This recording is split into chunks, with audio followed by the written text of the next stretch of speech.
உங்கள் சத்யாவில் இப்பொழுது ஆடி அதிரடி தள்ளுபடி. விருதாச்சலம் நகரத்துல கால்நடை உதவி இயக்குனர் அலுவலகம் முற்றிலுமாக பழுதடைந்திருக்கிறது. அதை நிச்சயம் இந்த அரசு கவனத்துல கொள்ளணும். அதே மாதிரி விருதாச்சல பவளங்குடியில உயர்நிலை பள்ளி கட்டிடம் கட்டும் பணி துரிதப்படுத்தணும். பாதியிலேயே நிக்குது. அதை நம்பி பல்வேறு வில்லேஜ் ஸ்டூடெண்ட்ஸ் வந்து வெயிட் பண்ணிட்டு இருக்காங்க. அதை முடித்து கொடுத்தால் அந்த மாணவர்களுக்கு ஏதுவாக இருக்கும். அதே போல விருதாச்சலம் தொகுதிக்கு உட்பட்ட நல்லூர் மேற்கு ஒன்றியம் சேதுவராயன் குப்பம் 2 நிமிஷம் முடிச்சிடங்க.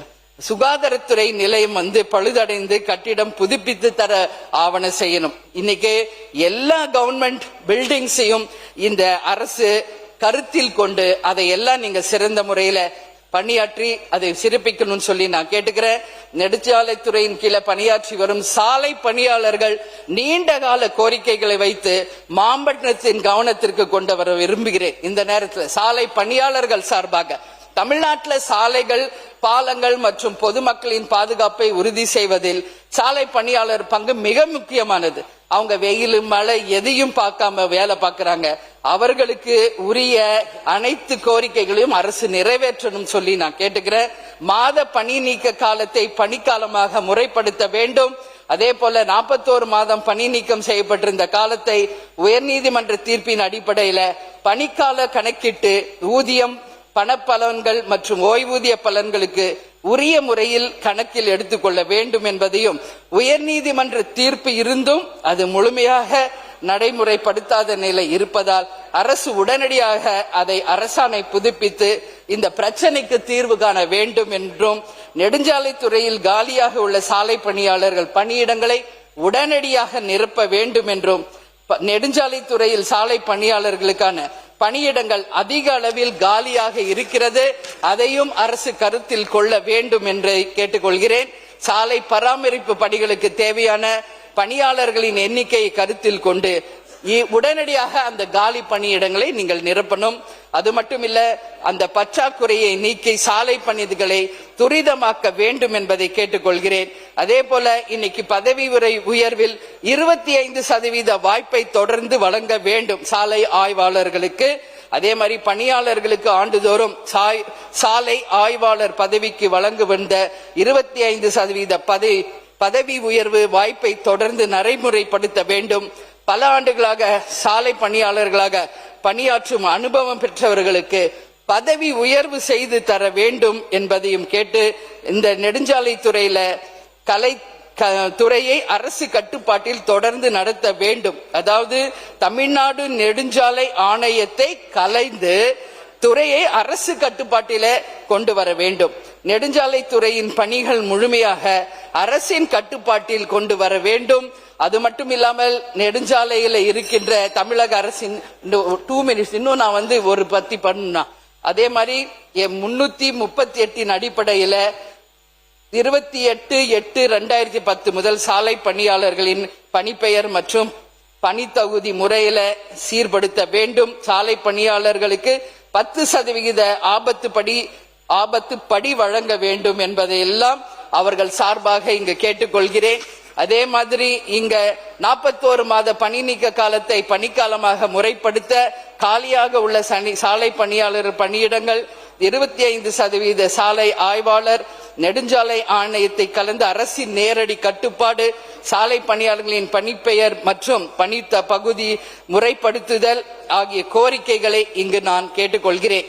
மனித வளத்துறையின் சார்பாக இங்க நான் கேட்டுக்கொள்வது என்னன்னா, இங்க மனித வளத்தை மேம்படுத்த அரசு எடுக்கும் நடவடிக்கை எங்கள் தொகுதி மக்களுக்கு கிடைத்திட வழிவகை செய்ய வேண்டும். மாணவர்களுக்கு காலை உணவு திட்டம், மதிய உணவு திட்டம் மற்றும் மனித வளத்தை மேம்படுத்த உதவுவதால் விருதாச்சலம் தொகுதியில் உள்ள பள்ளிகளுக்கு நீங்கள் எல்லா வகையிலும் முன்னுரிமை தர வேண்டும் என்று கேட்டுக்கொள்கிறேன். மனிதவள மேம்பாட்டு மாணவர்களுக்கு விடுதியில் வழங்கும் உணவு முறையில் அரசு மிக மிக கவனம் செலுத்த வேண்டும் என்பதை கேட்டுக்கிறேன்.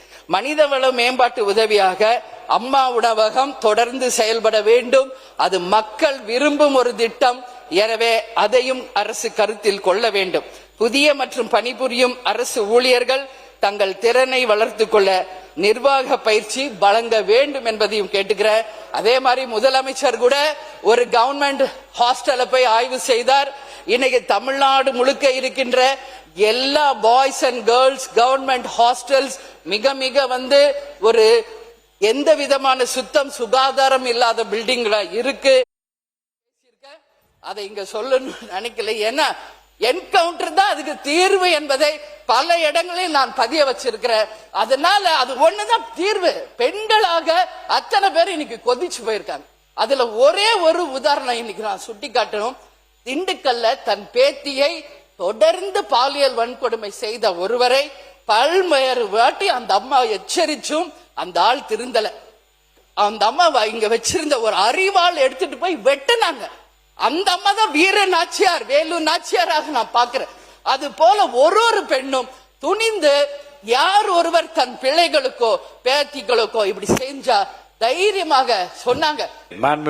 சீக்கிரமா முடிங்க. பேரவை தலைவர் கிட்ட நான் கேட்டுக்கிறது ஒண்ணுதான், இதுக்கு என்ன நிரந்தர தீர்வு? அது மட்டும்தான் இங்க எல்லாரும் அது கண்டிப்பா யோசிக்கிறோம். சோ வேற அதுதான் அதுக்கு தீர்வா அப்படின்றத யோசிக்க வேண்டிய ஒரு நிலையில நாம இருக்கிறோம். அதே போல இன்றைக்கு விளையாட்டு துறையில வெற்றி பெற்றவர்களுக்கு கவர்மெண்ட் ஃபண்ட்ஸ் கொடுக்கிறோம். காவல்துறை இறந்து போனா தரோம். பல்வேறு வகையில கவர்மெண்ட் சப்போர்ட் பண்றோம். அந்த வகையில் லாக் அப் டெத் ஆன சபரிவர்மன் மற்றும் அருணாச்சலத்தையும் இந்த அரசு கவனத்தில் கொள்ள வேண்டும். லாக்அப்க்கு கொண்டு போய் அவங்கள அடிச்சு கொலை செய்யப்பட்டிருக்காங்க. இன்னைக்கு வரைக்கும் அந்த குடும்பத்திற்கு எந்த நீதியும் கிடைக்கல, நியாயமும் கிடைக்கல. அதனால அந்த 2 குடும்பங்களுக்கு மட்டுமில்லை, லாக்அப் டெத்ல யாரெல்லாம் இறந்தாங்களோ அவங்களுக்கும் நிதி இந்த அரசு வழங்கணும்.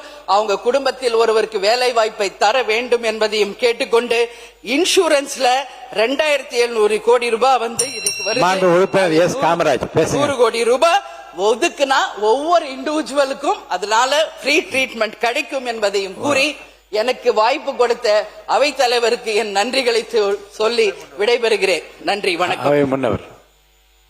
மாண்பு பேரவைத் தலைவர் அவர்களே, மாண்பு உறுப்பினர் இங்கே கருத்துக்கள் சொல்லுகிற போது, பாலியல் குற்றங்கள் நடைபெறுகிற போது எப்படி தன்னுடைய உணர்வுகளை வெளிப்படுத்தினால் அந்த உணர்வுகள் உண்மை தான் இருந்தாலும் கூட சட்டத்தின் அடிப்படையில் நம்முடைய தமிழக வெற்றி கழகத்துடைய தலைவர் தளபதி அவர்கள் இதற்கான கடுமையான நடவடிக்கையை மேற்கொண்டு வருகிறார் என்பதை நான் இந்த நேரத்திலே தெரிவித்துக் கொள்கிறேன்.